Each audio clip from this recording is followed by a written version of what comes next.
আজকে যে বৈঠকের জন্য যাওয়ার কথা ছিল, প্রথম থেকেই আমরা বলেছিলাম যে দ্বিপাক্ষিক একটা মিনিটস নিয়ে একটা আলোচনা হবে। আমরা গিয়েছিলাম সেখানে, আজকে দীর্ঘক্ষণ একটা আলোচনা হয় এবং সত্যি কথা বলতে কিছু অংশে আমাদের যে বিশাল আন্দোলন, আমাদের যে জুনিয়র ডাক্তারদের আন্দোলন এবং তার পেছনে মানুষের সমর্থন, সেটা আমরা মুখ্যমন্ত্রীর কাছে পৌঁছাতে পেরেছি। আন্দোলন ছিল লড়াই, ছিল মুখ্যমন্ত্রীর সঙ্গে বৈঠক নিয়ে চাপানুতোর। শেষ পর্যন্ত জুনিয়র চিকিৎসকদের সঙ্গে প্রায় মাঝরাত পর্যন্ত চলল মুখ্যমন্ত্রী মমতা বন্দ্যোপাধ্যায়ের বৈঠক। সেই বৈঠক শেষে চিকিৎসকেরাই জানালেন কিছু আলোচনা সদর্থক হয়েছে, আবার কয়েকটা বিষয় অসম্পূর্ণ। আসুন শুনে নেওয়া যাক কি বললেন জুনিয়র চিকিৎসকেরা। এবং সেই জায়গায় দাঁড়িয়ে তিনি প্রাথমিকভাবে কলকাতা পুলিশ কমিশনার বিনীত গোয়েলকে সরিয়ে দেওয়ার একটা আশ্বাস তিনি দিয়েছেন এবং স্বাস্থ্য ভবনের ক্ষেত্রে যে দাবিগুলো আমরা রেখেছিলাম, ডিএমই এবং ডিএইচএস, তাদেরও একটা সরিয়ে দেওয়ার একটা আশ্বাস আমরা পেয়েছি।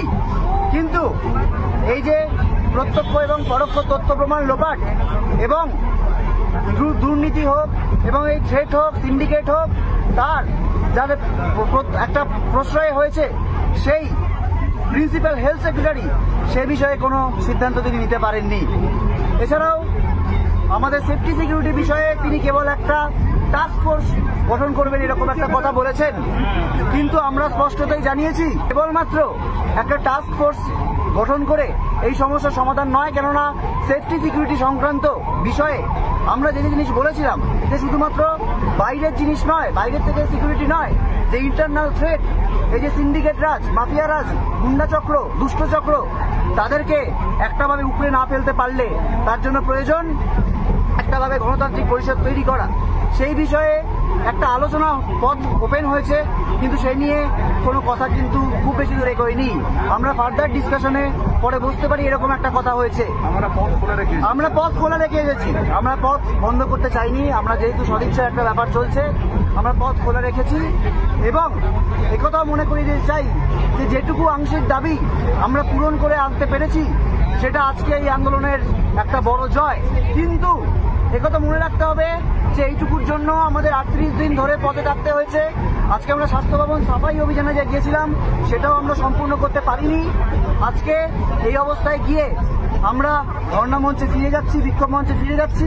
সেখানে গিয়ে সমস্ত কলেজের যে জুনিয়র ডাক্তার, যারা আন্দোলনরত জুনিয়র ডাক্তার এবং যারা সাধারণ মানুষ আমাদের পাশে রয়েছেন, তাদের সাথে একটা আলোচনা করে তারপর আমরা, এবং অবশ্যই আমাদের নজর থাকবে আগামীকালে সুপ্রিম কোর্টের শুনানির ওপর, এবং অবশ্যই যে কিছু আলোচনা হয়েছে সেই আলোচনা যতক্ষণ না বাস্তবায়িত হচ্ছে, সেই বাস্তবায়নের ওপরেও আমাদের নজর থাকবে যে কতক্ষণে, কতদিনে এই বিষয়টির একটা বাস্তবায়ন হয়, সেদিকেও আমরা তাকিয়ে রয়েছি। আজকে মাননীয় মুখ্যমন্ত্রীর সাথে ওয়েস্ট বেঙ্গল জুনিয়র ডক্টর ফ্রন্টের যে বৈঠক ছিল, নানান টালবাহানার পর এই বৈঠক সম্পন্ন হয়। আমরা এই বৈঠকে ওয়েস্ট বেঙ্গল জুনিয়র ডক্টর ফ্রন্টের রিপ্রেজেন্টেটিভ ছিলাম। এই জায়গা থেকে মাননীয় মুখ্যমন্ত্রী কিছু সুনির্দিষ্ট প্রশ্ন আমাদের কাছে রাখেন। 5 দফা দাবি নিয়ে আমরা ডিটেলস, আমাদের যে দাবি, কেন আমরা এই দাবি করছি, সেই দাবি নিয়ে বিস্তারিত আলোচনা করি। আমাদের দাবি কেন ন্যায়সঙ্গত, সেই জায়গাগুলো আমরা পরিষ্কারভাবে রাখার পর তিনি মনে করেন ডিএমই, ডিএসএইচ এবং সিপি স্যারকে তিনি ট্রান্সফার করবেন।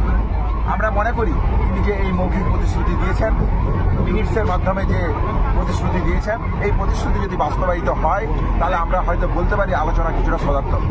প্রিন্সিপাল সেক্রেটারি আমাদের যে জায়গা ছিল যে তার বিরুদ্ধে অ্যাকশন নিতে হবে, ট্রান্সফারের জায়গায় করতে হবে, এবং ডিসি সেন্ট্রালের যে পয়েন্ট ছিল আমাদের, সেই জায়গাটাতে এখনও কোনো ফলপ্রসূ সম্পন্ন আলোচনা আমরা পাইনি, ফলপ্রসূ আশা আমরা পাইনি।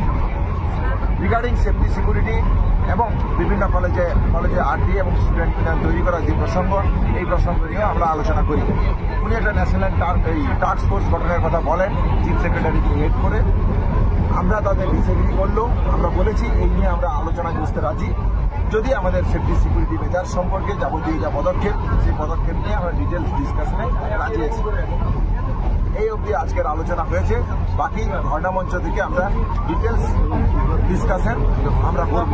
হ্যাঁ, কিন্তু এই পাশাপাশি এই কথাটা বলে রাখতে চাই, আমাদের আন্দোলন স্বাস্থ্য ভবনের সামনে যেরকম আমাদের অবস্থান বিক্ষোভ চলছে এবং আমরা যে কর্মবিরতিতে আছি, আমরা আমাদের কলেজের সমস্ত ছাত্রছাত্রীরা, নার্সিং, মেডিকেল বন্ধুরা যারা এই আন্দোলনের সাথে সরাসরিভাবে যুক্ত, তাদের সাথে সম্পূর্ণরূপে আলোচনা করার পর আন্দোলনের এবং আমাদের কর্মবিরতির গতি প্রকৃতি সম্পর্কে সুনির্দিষ্ট সিদ্ধান্ত নেব। এটাও আমরা মাননীয় মুখ্যমন্ত্রীকে জানিয়েছি।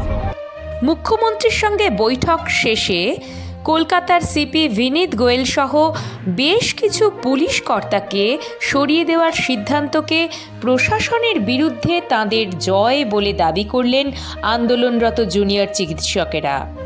তবে তারপরেও জানিয়ে রাখলেন, সব বিষয়ের নিষ্পত্তি না হওয়ায় আন্দোলন চলছেই।